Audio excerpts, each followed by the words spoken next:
Selamat malam Bapak-Bapak Ibu-Ibu dimanapun berada. Kanjeng Heri sekarang sudah berada di Yogyakarta lagi, ketemu salah satu tokoh dari Institut Diwantara asal dari Jawa Barat. Saya akan ngobrol-ngobrol tentang Pancasila. Nah, ini menarik sekali.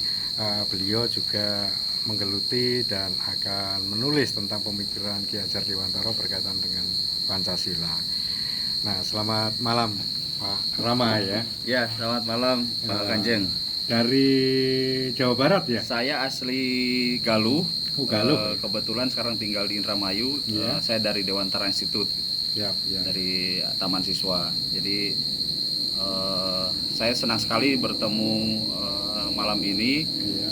Diberikan satu tambahan referensi buku yang diterbitkan oleh UPN. Pusat Studi Pancasilanya UPN, dan saya kira buku ini menariknya karena memberikan kontra narasi ya. Kalau bagi saya yang bergerak di wilayah buku, di wilayah literasi, ini menjadi suplemen tambahan bagi saya untuk membaca Pancasila lebih utuh lagi gitu. Karena kalau kita mendengar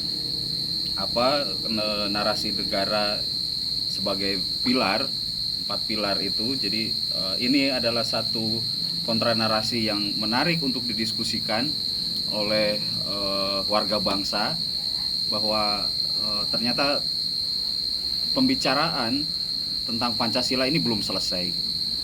Jadi kita akan terus menggali pemikiran-pemikiran Pancasila ini untuk terus disebarkan sesuai dengan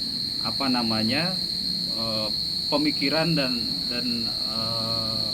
dasar dari para founding father gitu. Kalau saya berasal dari Taman Siswa, kebetulan sedang mempersiapkan satu buku terkait visi Pancasila dan demokrasinya Ki Hajar.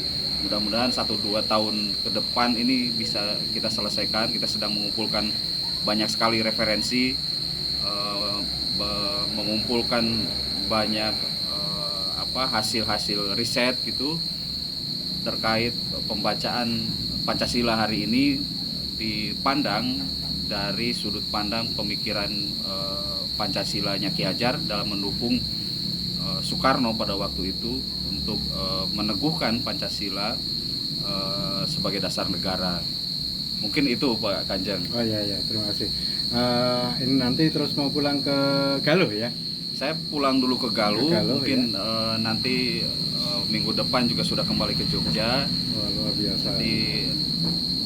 Ini ada beberapa agenda kebetulan yang beriringan gitu. Ada beberapa buku yang sedang kita kerjakan.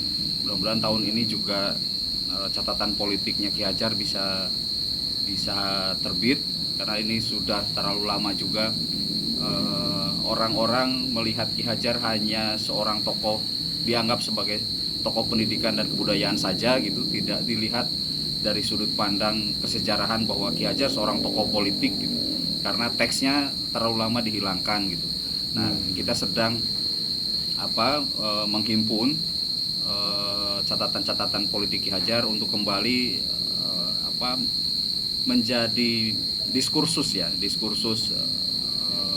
bahan untuk diskusi baik para peneliti maupun warga bangsa lainnya lah.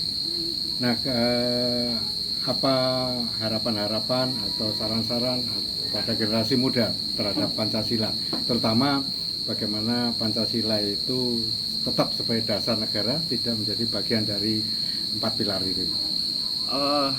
Pada prinsipnya Pancasila sebagai dasar negara sudah, bagi saya sih sudah final gitu. Soekarno dan para pendiri bangsa, apalagi saya dari Taman Siswa dengan Ki Hajar yang sudah jelas garis politiknya mendukung Soekarno untuk Pancasila. Saya kira generasi muda, generasi milenial, generasi Gen Z, generasi terbaru itu punya kewajiban yang sama seperti halnya generasi-generasi sebelumnya, untuk tidak lelah atau tidak terlena dengan bahan atau untuk mencari dan menemukan roh Pancasila itu menjadi satu dasar yang juga terjiwai gitu ya. Karena pada hari ini kan banyak orang yang atau banyak tokoh atau banyak politisi dan sebagainya yang mengaku sebagai orang Pancasila tapi perilakunya tidak Pancasilais. Banyak tokoh yang seringkali menggembar-gembor politisi dan sebagainya menganggap bahwa dirinya seorang Pancasilais, ternyata juga perilakunya terjebak pada persoalan-persoalan yang justru menjadi pengkhianat negara gitu. Artinya bagi kawan-kawan muda, saya kira bukan menggeluti ya, memahami dan menurunkan menjadi menjadi sikap seorang Pancasilais itu tidak akan hanya selesai pada hari ini saja gitu.